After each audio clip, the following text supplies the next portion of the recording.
Quelqu'un? J'ai crevé. Ça vous dérangerait de vous reculer un peu?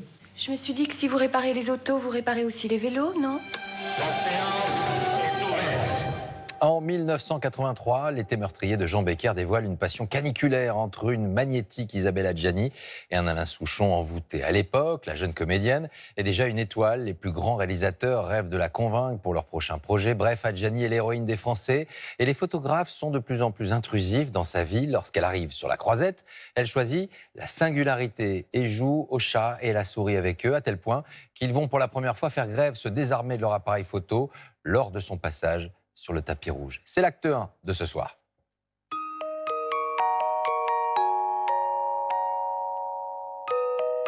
Quand on est jolie, comme une poupée, tout le monde s'arrache votre beauté.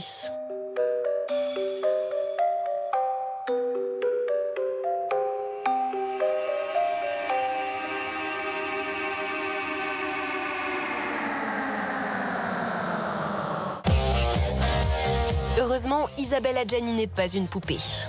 Un jour, elle a décidé de se rebeller. Qu'est-ce que je deviens dans tout ça? Dis-moi, chouchou, t'as pensé à moi? Chouchou. Dis donc, Gaston, je suis la propriété de personne. Coucou, chouchou, poupi. Tu me couvres sous mes lévis. Baiser? En 1972, événement à la Comédie Française. Une jeune fille de seulement 17 ans entre en scène. J'étais sur le balcon à travailler au frais lorsque je vis passer, sous les arbres d'auprès, un jeune homme bien fait. J'ai vu ses tout débuts et je dois dire que le mot rafraîchissant est vraiment juste. Elle est la jeune fille parfaite qui vient d'un milieu extrêmement modeste et qui arrive à la Comédie Française. Quelle nouvelle? Le petit chat est mort. Elle est d'un naturel désarmant. On a l'impression que vraiment le petit chat, il est là, il vient de mourir et elle pleure. Elle était magique, c'est-à-dire qu'il y avait une force dans son jeu incroyable qu'on n'a jamais revue. On n'a jamais revu ça. C'était un prodige, quoi. Isabelle Première.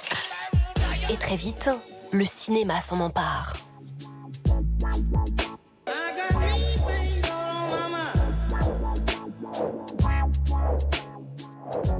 Elle a eu une gloire immédiate. Donc évidemment qu'elle a attiré l'attention de tous les photographes. Elle est suivie par les paparazzi. C'était trop pour elle, elle était trop dans la lumière. Tout ça lui est arrivé beaucoup trop tôt. Touché par sa sensibilité, le réalisateur Jean Becker lui propose le rôle principal de son prochain film, L'été meurtrier. En lisant le script, elle s'est rendue compte qu'il fallait qu'à un moment donné, elle soit nue, déshabillée. Et elle venait d'avoir son fils. Elle était physiquement pas en forme. Donc elle a refusé. Il y a aussi son père d'origine kabyle, etc. Je pense qu'elle avait peur que son père la voie nue au cinéma. 2 années passent. Jean Becker a fini par trouver une autre actrice pour son film. Quand, la veille du tournage... Un jour, il était 3 heures du matin, j'ai reçu un coup de téléphone d'Isabelle. Allô? J'ai même cru que c'était une blague. Oui, bah c'est ça, et moi je suis le pape. Mais en fait, c'était vraiment elle qui m'appelait du Mexique pour me dire qu'elle voulait faire le film. Hein? Ah bon? J'ai dit, mais Isabelle, on a signé avec quelqu'un, qu'est-ce que je fais? Ça fait rien, je paie rien dédit, je veux faire ce film absolument. Elle voulait pas que ça lui échappe. Pour elle, c'était un personnage très, très important. Alors j'ai dit, bon, bah attendez, laissez-moi me réveiller d'abord.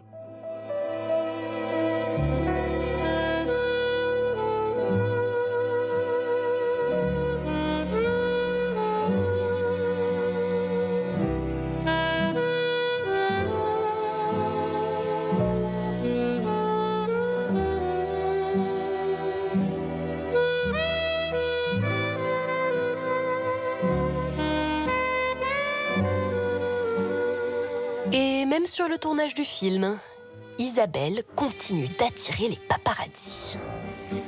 Hé, j'en ai un! Ils ont été vite virés à coup de pompe. quelqu'un?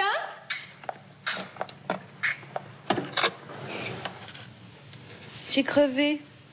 Ça vous dérangerait de vous reculer un peu? Je me suis dit que si vous réparez les autos, vous réparez aussi les vélos, non? C'est très suggestif. Elle tourne dans des robes transparentes qui incitent encore plus au désir, ce qui est le choix du personnage dans lequel elle se moule magnifiquement. Je vais vous attendre dehors. On ne peut pas ne pas être tout d'un coup admiratif, ne serait physiquement de cette femme, de son jeu, de la façon dont elle existait dans ce film. C'est le film qui l'a bombardée en star.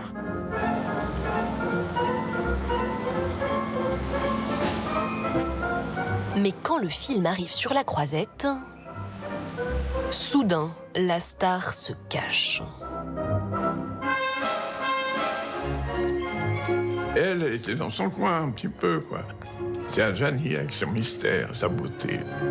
Hors de question de se laisser approcher par les photographes. C'est une personne pas facile, Isabelle, qui a toujours une réputation, j'allais dire, d'une chieuse. Mais c'est complètement faux. C'est pas ça, c'est une défense. C'est quand même pour elle très compliqué. Elle a tourné nue. Et tout ce qui compte dans le cinéma français, dans la politique française, dans la culture française, va être là. Et elle se sent à poil. Mais à Cannes, l'idée, c'est quand même plutôt de se montrer.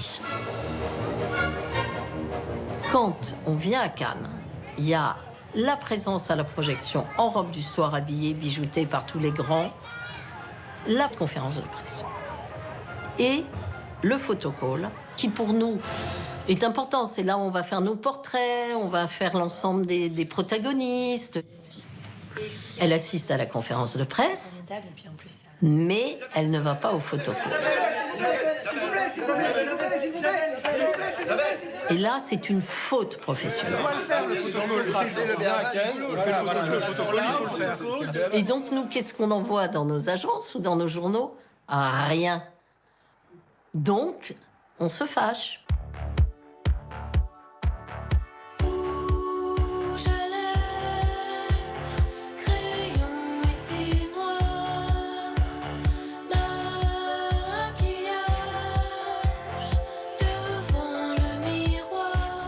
C'est un rituel incroyable à monter des marches. Il ne faut pas la rater. C'est unique au monde.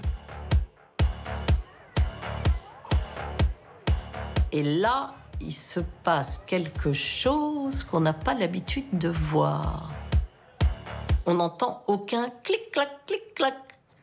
Il n'y a aucun bruit d'appareil photo. Les photographes refusent de la prendre en photo.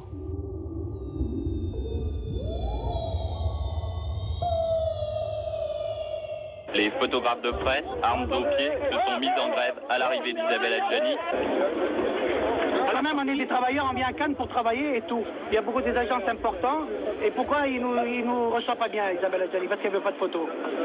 On n'est pas des clochards, on vient pour travailler, c'est tout. Quelques instants après, Jean Becker, le réalisateur de L'été meurtrier, venait tenter de négocier avec les photographes.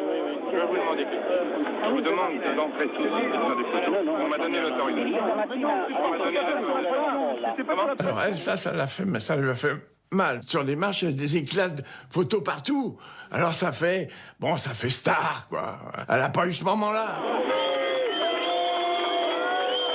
Il y a quelques invectives qui fusent.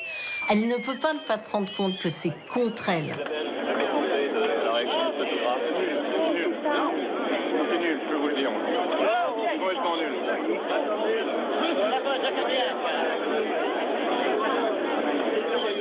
Peut-être qu'elle a regretté à ce moment-là d'avoir pas fait le photocall. En tout cas, elle a trouvé ça rude. On lui a montré qu'elle nous avait manqué de respect. Mais grâce à Dieu, ça ne l'a pas empêché de faire carrière, ça n'a pas empêché le Festival de Cannes de continuer, ni les photographes de continuer de faire leurs photos. Et Isabelle Adjani a fini par y revenir, à Cannes.